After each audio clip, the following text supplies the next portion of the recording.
नमस्कार, मेरे YouTube channel में आप लोगों का एक बार फिर से बहुत बहुत स्वागत है। और आज फिर मैं आप लोगों के लिए एक नया टॉपिक लेकर के आ गई हूँ।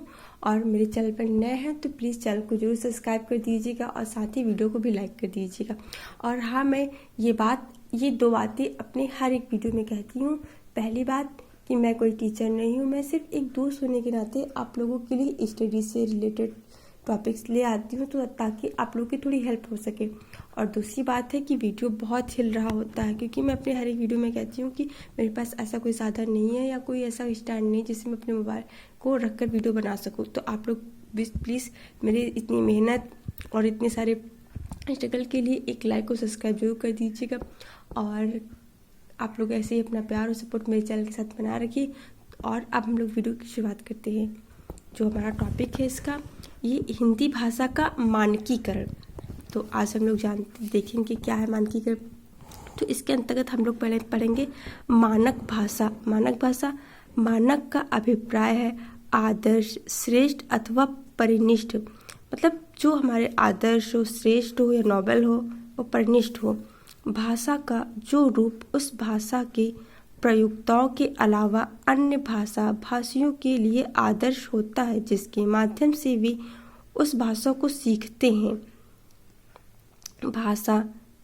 जिस भाषा रूप का व्यवहार पत्राचार, शिक्षा, सरकारी कामकाज और सरकारी सामाजिक सांस्कृतिक आदान प्रदान में समान स्तर पर होता है, वह उस भाषा का मानक रूप कहलाता है। मतलब जिस भाषा में हम सामने वाले से बात करते हैं तो उसी के बारे में बात की जा रही है। और मानक भाषा किसी देश अथवा राज्य की यह प्रतिनिधि तथा आदर्श भाषा होती है जिसका प्रयोग वहाँ के शिक्षित वर्ग द्वारा अपने सामाजिक, सांस्कृतिक, साहित्यिक, व्यापारिक एवं वैज्ञानिक तथा प्रशासनिक कार्यों में किया जाता है। और मानकीकरण मानक भाषा के विकास के 3 सोपान: बोली भाषा, मानक भाषा। किसी भाषा का बोलचाल के स्तर में ऊपर उठकर मानक रूप ग्रहण कर लेना उसका मानकीकरण कहलाता है। अब हम प्रथम सोपान देखेंगे जो कि बोली है। पहले स्तर पर भाषा का मूल रूप एक सीमित क्षेत्र में आपसी बोलचाल के रूप में प्रयुक्त होने वाली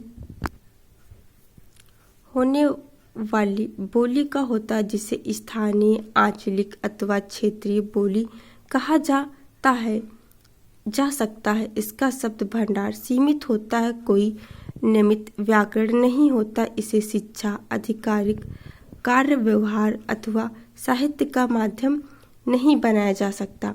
और अब हम लोग इसका द्वितीय सोपान देखते हैं जो कि भाषा है। पहला बोली था, दूसरा भाषा। वह बोली कुछ विशेष भौगोलिक, और अब दूसरा सोपान भाषा है। पहला हमारा बोली था तो अब भाषा। वह बोली कुछ विशेष भौगोलिक, सामाजिक, सांस्कृतिक, राजनीतिक व प्रशासनिक कारणों से अपना क्षेत्र विस्तार कर लेती है। उसका लिखित रूप विकसित होने लगता है और इसी कारण यह व्याकरणिक सांचे में ढलने लगती है। उसका पत्राचार, शिक्षा, व्यापार, प्रशासन आदि में प्रयोग होने लगता है। तब वह बोली न रहकर भाषा की संज्ञा प्राप्त कर लेती है। और हमारा तीसरा सोपान है मानक भाषा। यह वह स्तर है जब भाषा के प्रयोग का क्षेत्र अत्यधिक विस्तृत हो जाता है। वह एक आदर्श रूप ग्रहण कर लेती है। उसका परिनिष्ठित रूप होता है। उसकी अपनी शैक्षणिक, वाणिज्यिक, साहित्यिक, शास्त्रीय, तकनीकी एवं कानूनी शब्दावली होती है। इसी स्थिति में पहुंचकर भाषा मानक भाषा बन जाती। उसी को शुद्ध, उच्च स्तरीय, परिमार्जित आदि भी कहा जाता है।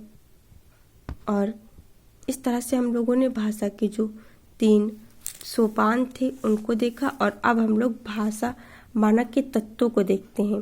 तो पहला है ऐतिहासिकता।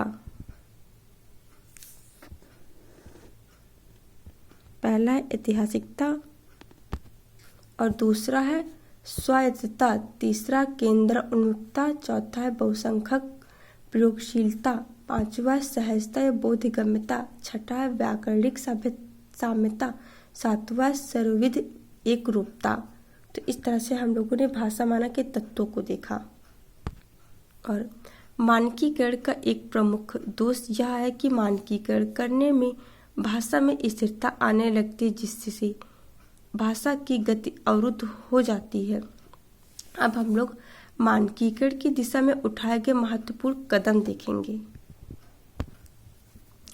राजा शिव प्रसाद सितारे हिंद ने का, खा, गा, घा, फा 5 अरबी फारसी ध्वनियों के लिए चिन्हों के नीचे नुक्ता लगाने का रिवाज आरंभ किया।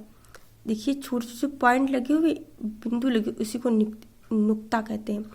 और दूसरा, भारतेंदु हरिश्चंद्र ने हरिश्चंद्र मैगजीन के जरिए खड़ी बोली को व्यवहारिक रूप प्रदान करने का प्रयास किया।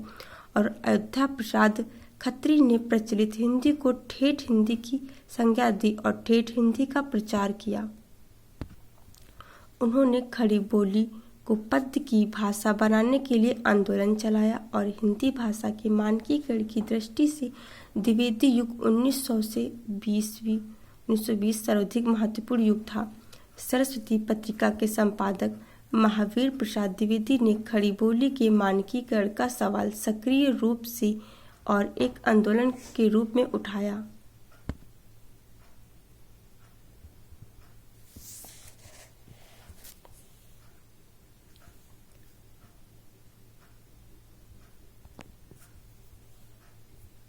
तो आप लोग ये पढ़ लीजिएगा, ये इम्पोर्टेंट है, क्योंकि राजा शिव प्रसाद सितारे ने का, खा, गा, घा ये 5 जो फारसी ध्वनियों की जो नुक्ता उसको लगाने का रिवाज आरंभ किया। और दूसरा, भारतेंदु हरिश्चंद्र ने हरिश्चंद्र मैगजीन के जरिए जो खड़ी बोली का व्यवहारिक रूप प्रदान करने का प्रयास किया। और अयोध्या प्रसाद खत्री ने प्रचलित हिंदी को ठेठ हिंदी की संज्ञा दी और ठेठ हिंदी का प्रचार किया। उन्होंने खड़ी बोली को पद की भाषा बनाने के लिए आंदोलन चलाया।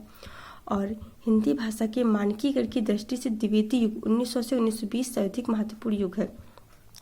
सरस्वती पत्रिका के संपादक महावीर प्रसाद द्विवेदी ने खड़ी बोली के मानकीकरण का सवाल सक्रिय रूप से और एक आंदोलन के रूप में उठाया।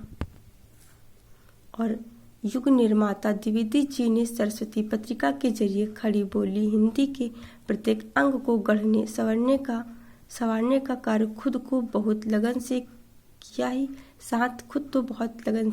साथ ही अन्य भाषा साधकों को भी इस कार्य की ओर प्रवृत्त किया। द्विवेदी जी की प्रेरणा से कामता प्रसाद गुरु ने हिंदी व्याकरण के नाम से एक वृहद व्याकरण लिखी। छायावाद युग 1918 से 36 व छायोत्तरवाद 1936 के बाद में हिंदी के मानकीकरण की दिशा में कोई आंदोलनात्मक प्रयास तो नहीं हुआ, किंतु भाषा का मानक रूप अपने आप स्पष्ट होता चला गया। स्वतंत्रता प्राप्ति के बाद 1947 के बाद हिंदी के मानकीकरण पर नए सिरे से विचार विमर्श शुरू हुआ, क्योंकि संविधान ने इसे राजभाषा के पद पर प्रतिष्ठित किया, जिससे हिंदी पर बहुत बड़ा उत्तरदायित्व आ पड़ा। इस दिशा में 2 संख्याओं का विशेष योगदान रहा। इलाहाबाद विश्वविद्यालय के हिंदी विभाग के माध्यम से भारतीय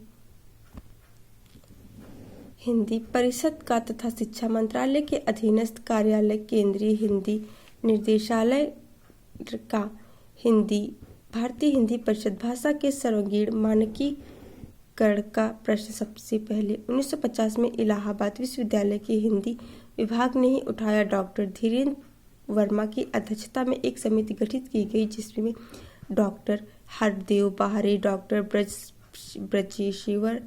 ब्रजेश्वर शर्मा, डॉक्टर माता प्रसाद गुप्त आदि सदस्य थे। वीरेंद्र वर्मा ने देवनागरी लिपि चिन्हों में एकरूपता, हरदेव बाहरे ने वर्ण विन्यास की समस्या, ब्रजेश्वर शर्मा ने हिंदी व्याकरण तथा माता प्रसाद गुप्त ने हिंदी शब्द भंडार का स्थिरीकरण विषय पर अपने प्रतिवेदन प्रस्तुत किए। केंद्रीय हिंदी निर्देशालय में लिपि के मानकीकरण पर अधिक ध्यान दिया और देवनागरी लिपि तथा हिंदी वर्तनी का मानकीकरण 1983 का प्रकाशन किया गया। तो इस तरह से हम लोगों ने हिंदी भाषा का मानकीकरण देखा और यह हम लोगों ने पूरा डिटेल में पढ़ा हुआ है जितना दिया हुआ है। और मेरे चैनल को जरूर सपोर्ट कीजिएगा आप लोग, क्योंकि आप लोगों के सपोर्ट की बहुत ज़्यादा ज़रूरत है।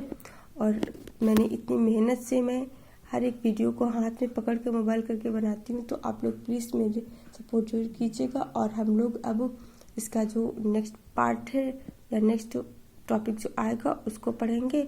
और आप लोग चैनल को जरूर सब्सक्राइब कीजिएगा, और हम लोग बहुत जल्द मिलेंगे अपने इसी चैनल पर। तो तब तक के लिए बाय बाय, टेक केयर, धन्यवाद, बहुत बहुत शुक्रिया आप लोगों का।